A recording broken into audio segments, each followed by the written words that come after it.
Selamat siang pemirsa, kembali lagi bersama kami. Kali ini kami akan membawakan berita spesial mengenai sejarah jurnalistik, kultur jurnalistik, unit kegiatan di Prodi Jurnalistik, kaidah etik jurnalistik, serta prospek kerja di Prodi Jurnalistik. Namun sebelumnya, izinkan kami memperkenalkan anggota tim yang akan bertugas dalam liputan kali ini.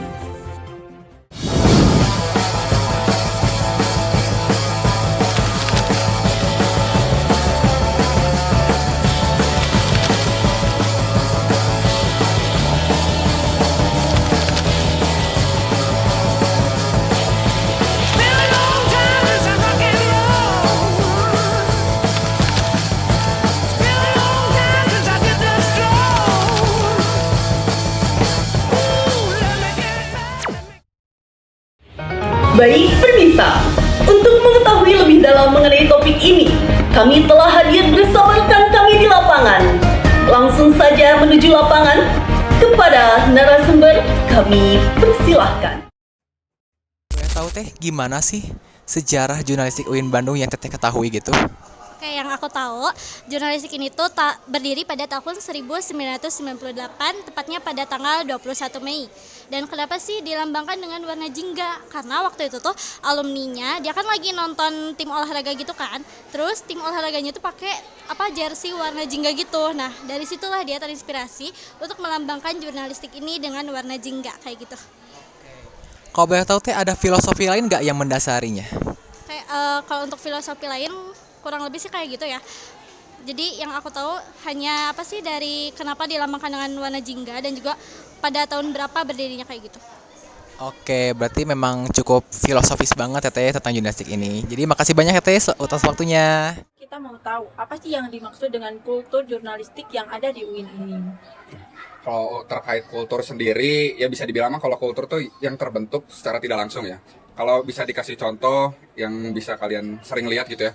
Ini contohnya paling dari segi cowoknya jurnal gitu, alias cowok-cowok jurnal gitu, yaitu identik dengan gondrong. Pertama itu, kenapa itu bisa menjadi suatu kultur? Sebenarnya itu kultur yang secara tidak langsung kebentuk gitu. Tapi mungkin itu menjadi salah satu ciri khas juga dari jurnalistik ataupun cowok jurnalistik, yaitu gondrong tersebut gitu.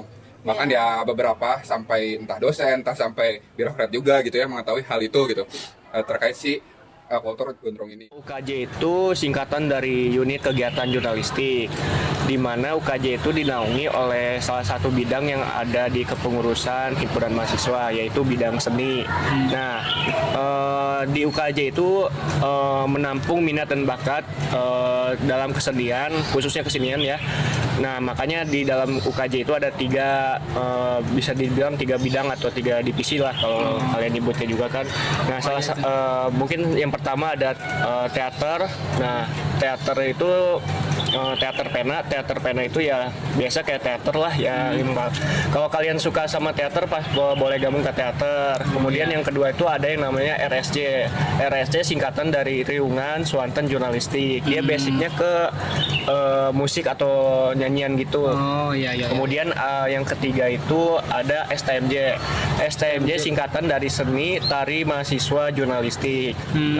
Bagi yang suka menari atau tarian seperti itu, baik secara tarian modern ataupun tarian tradisional, boleh gabung ke STMJ. Yang membedakan sebuah berita yang berkualitas dan mendalam dari sekedar informasi harian yang cepat. Aku izin menjawab ya. Jadi sepengetahuan aku dan sepengalaman aku selama ini khususnya di lembaga pers mahasiswa yang ada di jurnalistik, yaitu Jurnal Pos Media. Kebetulan saya adalah anggota dari LPM tersebut. Hal yang membedakan dari berita yang mendalam atau bisa kita sebut itu in-depth ya.